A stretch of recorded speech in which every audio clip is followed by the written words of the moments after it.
नमस्कार दोस्तों, स्वागत है आपका एक बार फिर से रावत सिंधी क्लासेस में। तो दोस्तों, इस वीडियो में हम बात करेंगे उत्तराखंड प्राथमिक शिक्षक भर्ती की जो काउंसलिंग डेट है उसके बारे में, और साथ ही साथ आपके यहाँ पे 4 बड़े क्वेश्चन आपके यहाँ पे पूछे जा रहे हैं। 4 क्वेश्चनों की यहाँ पे क्वेरी आ रही है सबसे ज़्यादा, तो उनके बारे में भी बात करेंगे इस वीडियो के माध्यम से। तो सबसे पहली क्वेरी आपकी ये है कि जो यहाँ पे अन्य जनपद हैं उनकी काउंसलिंग कब रहने वाली है। जो अन्य बच गए जनपद 13 जनपद हैं, इनकी काउंसलिंग कब रहेगी। दूसरा जो सबसे बड़ा क्वेश्चन यहाँ पे है कि जो आपकी एनओएस की जो डिग्री और मार्कशीट है, इसमें जो आपकी डेट इश्यू है, डेट का इश्यू आ रहा है इसमें कि आपकी जो डेट है इसमें मई की डाली हुई है और जो काउंसलिंग के लिए चाहिए वो मार्च की डेट यहाँ पे चाहिए। तो ये वाला क्वेश्चन, ये वाली क्वेरी सबसे ज़्यादा आ रही है, तो इसका भी आंसर हम देखेंगे इस वीडियो में। तीसरी जो सबसे बड़ी क्वेरी आ रही है कि आपके जो गुणांक हैं वो कैसे निकलेंगे, जो आपकी मेरिट बनी है वो आपके कैसे निकलेंगे। तो इनका यहाँ पे क्वेश्चन है कि सर गुणांक कैसे देखें, तो ये वाली क्वेरी भी आ रही है। और ये वाली जो क्वेरी मैंने अभी बताई थी कि एनओएस वाले जो डिग्री और डिप्लोमा में है, जिसके डिप्लोमा में डेट 22 मई 2019 की है, क्या वो एलिजिबल है या नहीं है, तो इसका आंसर भी हम देखेंगे इस वीडियो के माध्यम से। और चौथी जो क्वेरी सबसे ज़्यादा आ रही है वो ये है कि सर जो ये लिस्ट है इसमें कौन जाएंगे काउंसलिंग के लिए, मेरा लिस्ट में नाम है, क्या काउंसलिंग के लिए अलग लिस्ट आएगी। तो काउंसलिंग के लिए अलग लिस्ट आएगी या नहीं आएगी, ये भी सबसे बड़ी क्वेरी यहाँ पे आ रही है। तो इन सब क्वेश्चनों का आंसर देखेंगे हम इस वीडियो के माध्यम से। तो सबसे पहले देखते हैं कि जो अदर डिस्ट्रिक्ट बच गए हैं। जो इससे पहले वाली वीडियो में हमने 4 या 5 डिस्ट्रिक्टों की बात की, 4 या 5 बागेश्वर, अल्मोड़ा, नैनीताल और पिथौरागढ़, इनकी बात की। तो इनकी जो डेट है वो 24 मई को है। तो और आपको पता है कि यहाँ पे 13 जनपद हैं और 13 जनपदों की यहाँ पे क्या रहेगी, एक ही काउंसलिंग रहने वाली है। तो ये आपकी एक काउंसलिंग है और यही आपकी क्या है, अंतिम काउंसलिंग है। तो बाकी जनपदों की लिस्ट जो डेट है वो देख लेते हैं। तो दोस्तों, ये है टिहरी गढ़वाल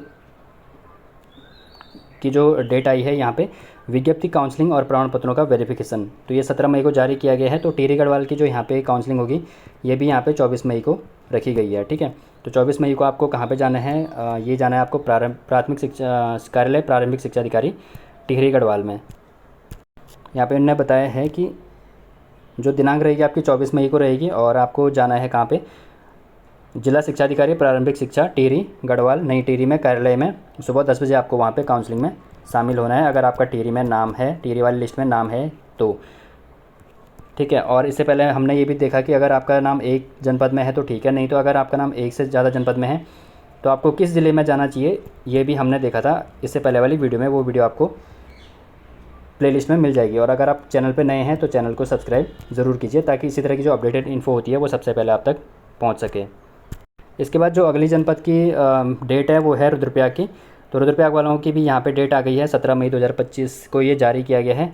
तो रुद्रप्रयाग वालों को भी यहाँ पे जो काउंसलिंग में जाना है वो 24 मई को आपको काउंसलिंग में शामिल हो जाना है। और कहाँ पे जाना है, आपको अपने समस्त डॉक्यूमेंट के साथ चले जाना है जिला शिक्षा अधिकारी प्रारंभिक शिक्षा रुद्रप्रयाग के कार्यालय में प्रातः 10 बजे वहाँ पर आपको पहुँच जाना है। ठीक है, तो रुद्रप्रयाग वालों की काउंसलिंग भी 24 मई को रखी गई है।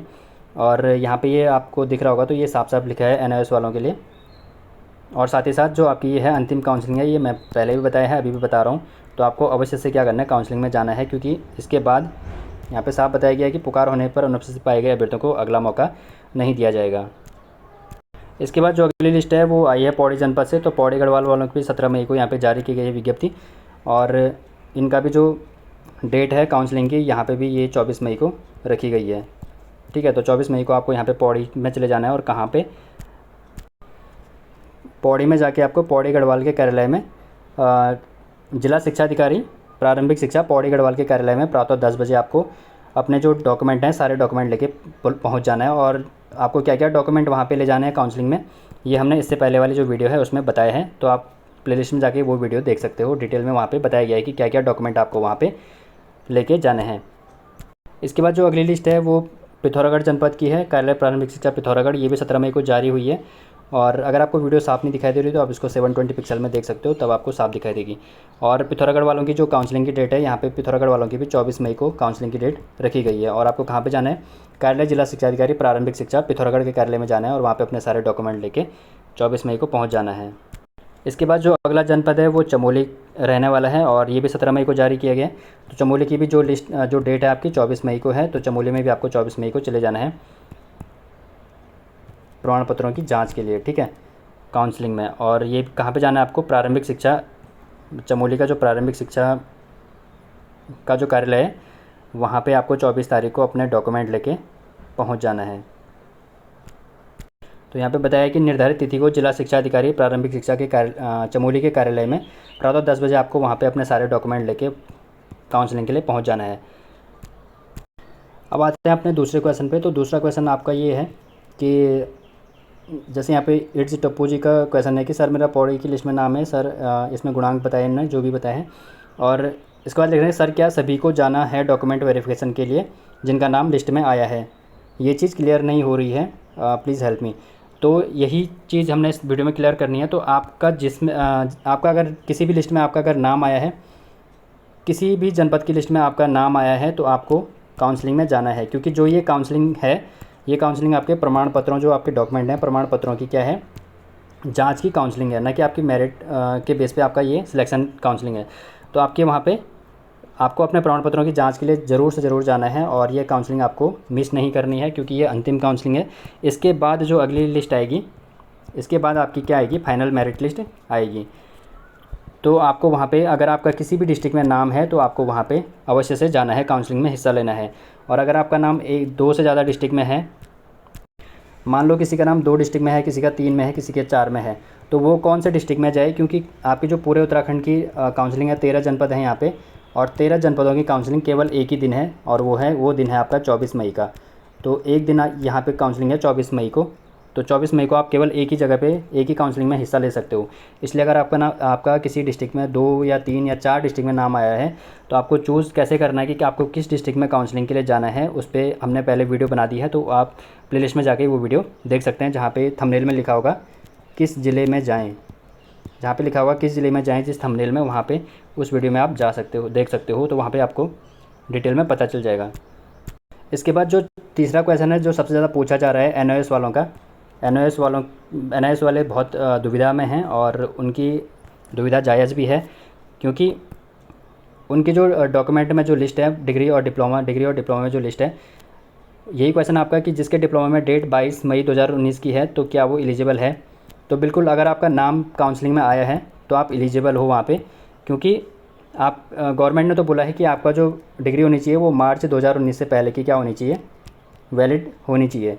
लेकिन अगर आपके पेपर मार्च में हुए या फिर अप्रैल मार्च में हुए और आपकी डिग्री 1 महीने बाद आई है तो इसमें आपका कोई फॉल्ट नहीं है, ये उस संस्था का फॉल्ट है जिन्होंने आपकी डिग्री क्या की है, लेट की है। तो आपको अवश्य से क्या करना है, वहाँ पे जो आपका प्रमाण पत्रों की जो जांच है वहाँ पे आपको चले जाना है और आप बिल्कुल वहाँ पे एलिजिबल हो, क्योंकि उसमें आपका कोई फॉल्ट नहीं है। बाकी जो भी होगा वो आप वहाँ पे काउंसलिंग में पूछ लेना कि वहाँ पे क्या दिक्कत रह रही है। तो वो आपको जब आप काउंसलिंग में जाओगे 24 तारीख को, तो वो आपको पूरी इन्फॉर्मेशन डिटेल में वहाँ पे आपको मिल जाएगी। तो आपको बिल्कुल जाना है। राहुल कुमार जी का कमेंट है, तो आपको वहाँ पे जाना है। जितने भी लोगों का ये क्वेश्चन है तो आपको वहाँ पे काउंसलिंग में जाना ही है, ठीक है। वहीं पे आपको डिटेल में इन्फॉर्मेशन मिल जाएगी, लेकिन आपको हिस्सा लेना आवश्यक है।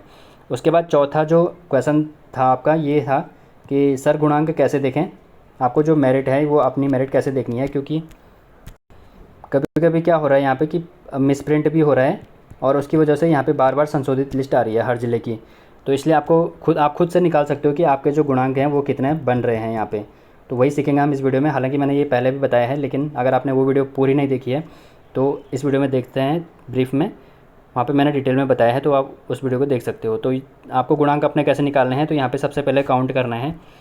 इसमें 2 फैक्टर काम करते हैं, एक पहला डीएलएड के प्राप्तांक और दूसरा यूटेड सीटेड के प्राप्तांक। तो डीएलएड के जो प्राप्तांकों का जो प्रतिशत होता है उसका वहाँ पे 60% लिया जाता है और यूटेड के जो प्राप्तांकों का जो प्रतिशत होता है उस प्रतिशत का वहाँ पे 40% लिया जाता है। एग्जाम्पल के तरीके से हमने यहाँ पे समझा था कि जैसे डीएलएड में मान लो आपके प्राप्तांक 1120 हैं और 1400 आपके पूर्णांक हैं, तो ये एनओएस की बात कर रहा हूँ मैं। एनओएस में 1400 में से आपकी मार्किंग की जाती है और यूटेट में आपके 90 नंबर हैं 150 में से, तो आपका जो डीएलएड का जो परसेंटेज बनेगी वो 80% बनेगी और यूटेट की जो परसेंटेज बनेगी वो 60% बनेगी एग्जाम्पल के लिए।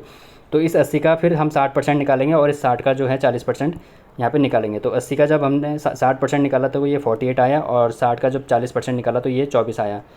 तो आपके जो गुणांक, आपका जो मेरिट बनेगी, जो आपके पॉइंट बनेंगे, अब इस 48 को और इस 24 को हम क्या करेंगे, ऐड कर देंगे, तो आपके जो टोटल गुणांक बन जाएंगे वो 72 बन जाएंगे यहाँ पे। तो ऐसे ही आपको अपना जो मेरिट है, आपकी जो मेरिट है वो आपको यहाँ पे अपना गुणांक देख लेना है।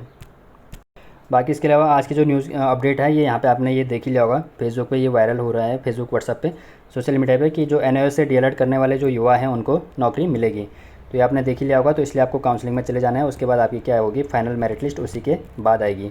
तो आपके जितने भी डाउट थे वो सब हमने क्लियर किए। बाकी आपको अगर ये देखना है कि रिक्ति कहाँ पे कितनी रिक्ति हैं, ये मैंने इससे पहले वाली वीडियो में बताया भी है। साथ ही जो टेलीग्राम ग्रुप में मैंने सारी लिस्ट और सारी हमने क्या भेजी है वहाँ पे रिक्तियों की संख्या भेजी है, सारी पीडीएफ वहाँ पे आपको मिल जाएंगे। और जो टेलीग्राम ग्रुप का जो लिंक है वो वीडियो के डिस्क्रिप्शन बॉक्स में आपको दिया जाएगा, वहाँ से आप उसको ज्वाइन कर सकते हो। और किसने शामिल होना है, किस जनपद में आपने जाना है, कैसे आपने देखना है, ये सब हमने इससे पहले वाली वीडियो में बताया है। तो वहाँ पे आप प्लेलिस्ट में जाके वो वीडियो चेक कर सकते हो। और आपको ये यहाँ पे ध्यान रखना है कि ये यहाँ पे 13 जनपदों की केवल एक काउंसलिंग है, ठीक है। 13 जनपदों की एक काउंसलिंग है और एक ही दिन काउंसलिंग है, यानी कि जो वो दिन है वो 24 मई का दिन है। तो 24 मई को आपको ध्यान में रखना है और वहाँ पे काउंसलिंग पे पहुँच जाना है, ठीक है। 13 जनपद हैं और एक काउंसलिंग है, और ये अंतिम काउंसलिंग ये आपको ध्यान में रखना है। तो बाकी इसके अलावा अगर आपका फिर भी कोई डाउट बच जाता है तो आप कमेंट सेक्शन में पूछ सकते हो। और अगर आप वीडियो पसंद आए तो वीडियो को लाइक कीजिए, ज़्यादा से ज़्यादा लोगों तक इस वीडियो को शेयर कीजिए, ताकि और लोगों को भी इसके बारे में पता चल सके, काउंसलिंग के बारे में। और इसी तरह की जो अपडेटेड इन्फो होती है और ऑथेंटिक इन्फॉर्मेशन होती है वो सबसे पहले आप तक पहुँच सके, इसलिए चैनल को क्या कर दीजिए, सब्सक्राइब ज़रूर कीजिए। तो मिलते हैं अगली वीडियो में, तब तक के लिए धन्यवाद।